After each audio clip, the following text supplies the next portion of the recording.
Hey guys, so I received the Shadowland Tarot deck yesterday, and I thought I would film a first impressions video for you guys. I definitely had a lot of thoughts and feelings towards this deck when I opened it and got to look through it, so I figured that I would share some of those thoughts with you guys. So I don't know how many of you are familiar with the Shadowland Tarot.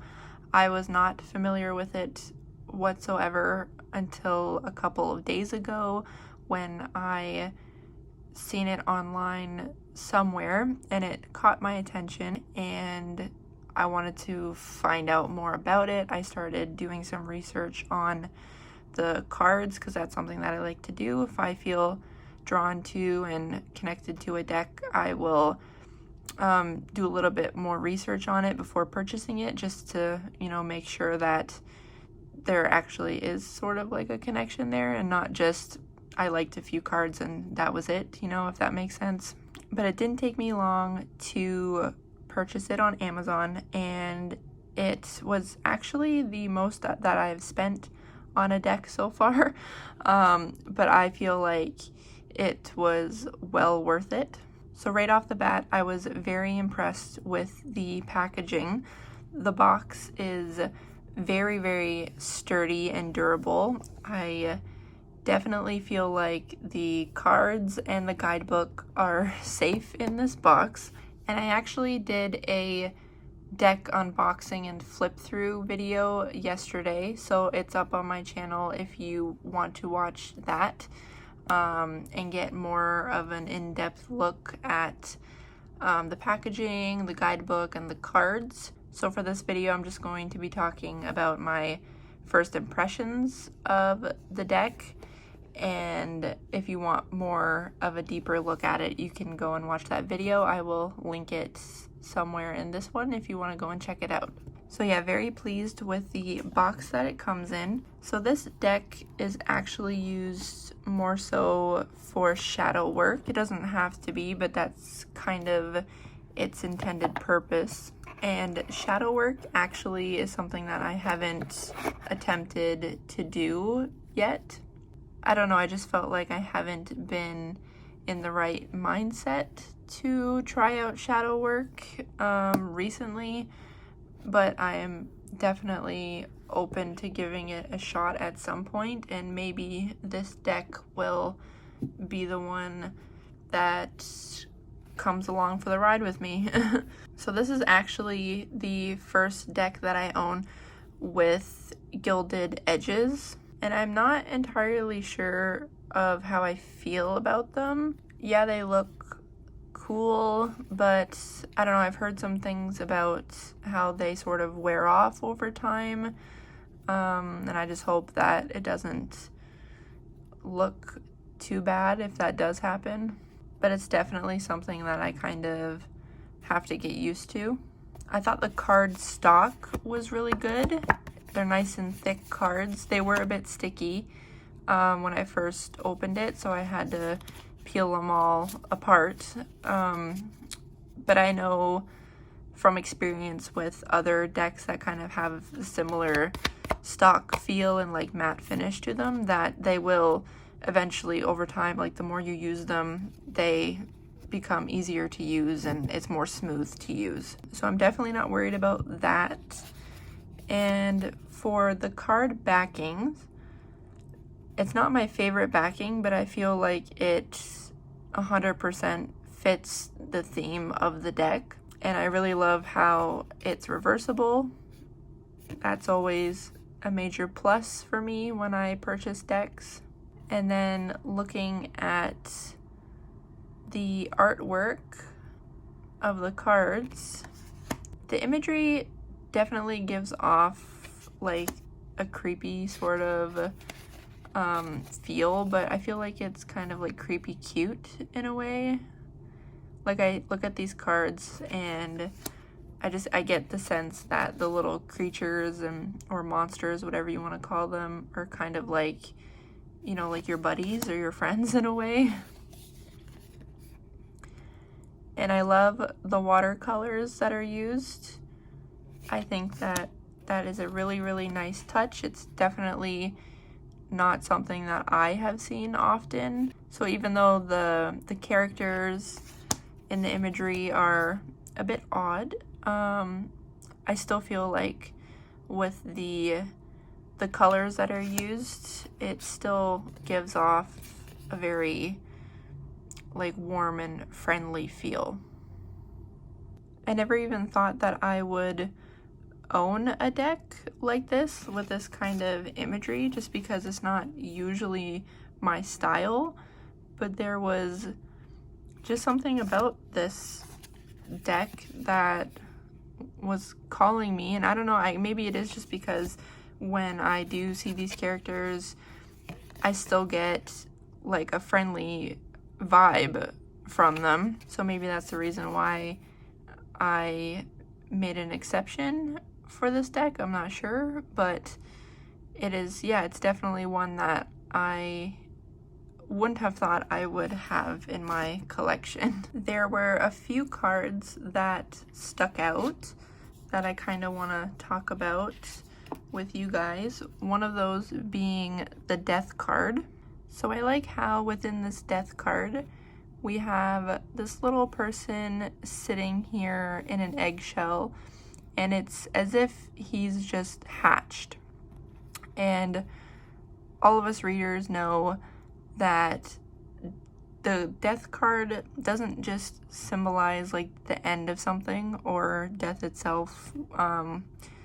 It oftentimes will represent a new beginning, the start of a new adventure, a new journey, anything, a new path in your life. Something is starting. So for them to incorporate this little person hatching as if his new life is beginning, I thought that that was a really, really nice touch to add to this card, because I don't know if I have seen that in any of the Death card imagery for any of the decks that I currently have. I mean, a lot of them have the traditional, you know, like death coming and grief and sorrow and sadness, things like that. But I don't really think any of them actually show. It's kind of just something that we all know. But I don't think in the imagery any of them actually show a symbol for births, for something starting, because with endings come new beginnings. So I thought that was a really, really nice touch to add to this card. So another thing that caught my eye was the Seven of Swords here.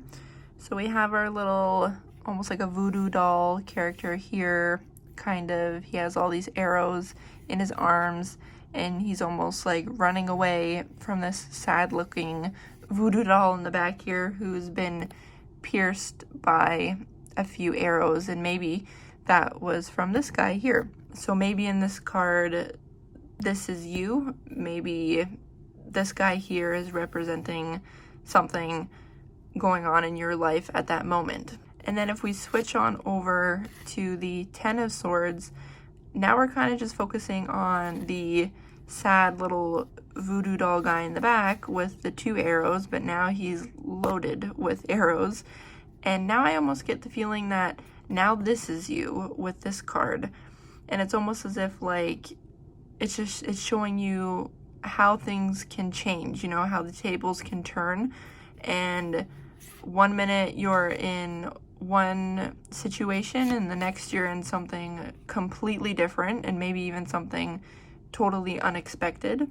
And maybe that's not what these cards, you know, will represent every single time you do a reading. But I just thought that for the artist to create these two images like this, I just feel like they definitely play off of each other.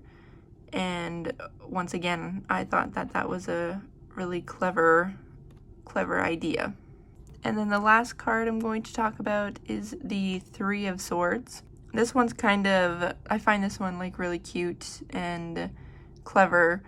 So we have the Three of Swords, which a lot of the times you're just focused on this right here, you know, you have a heart, it's been pierced, and once again, there's pain, there's grief, there's sorrow, there's everything sad. But if we take a look at the character in the card, it's almost like he is masking all that with kind of this cool guy persona that he has going on. And a lot of the times in reality, that's exactly what we do. We don't show everybody, you know, when we are not doing so well, when we're in pain, when we're feeling sad. So to have him standing like this with his sunglasses on, so you know you can't see his expression, and like he just looks like he doesn't care, but deep down we know that he does, you know. So I thought that that was a really cool way to represent the Three of Swords. So yeah, I was blown away right off the bat from the imagery of the cards, the feel of the cards, a nice matte finish to them. I quite enjoy the cards. But the one thing that really blew me away with this deck was the guidebook. You all know how important a good guidebook is to me, and this one I think tops all of the other ones that I have seen so far. I feel like within my collection, it has to be the best one. It's put together very well. It's very organized. Something that I noticed just by flipping through the pages, and I thought it was really cute, was this little spider over here that tells the page number. If you flip the pages, especially really fast, you can see him going down his web. So yeah, that was something that I thought was really, really cool and fun. So this book is just full of information. It is so well done. It's in color, which I love, and it's such a nice book. There's so much information for the majors. Each of them has a picture of the card as well. And then I've noticed that a lot of the times with guidebooks, they will give a ton of information for the majors and then sort of like cheap out when it comes to the minors. But if we take a look in this book, there is still a ton of information for the minors. So I really, really appreciate that, especially being someone who is still fairly new to tarot, still kind of learning the meanings of the cards. And then if we skip to the back of the book, there is once again a lot of information. So we have a how to use the cards section.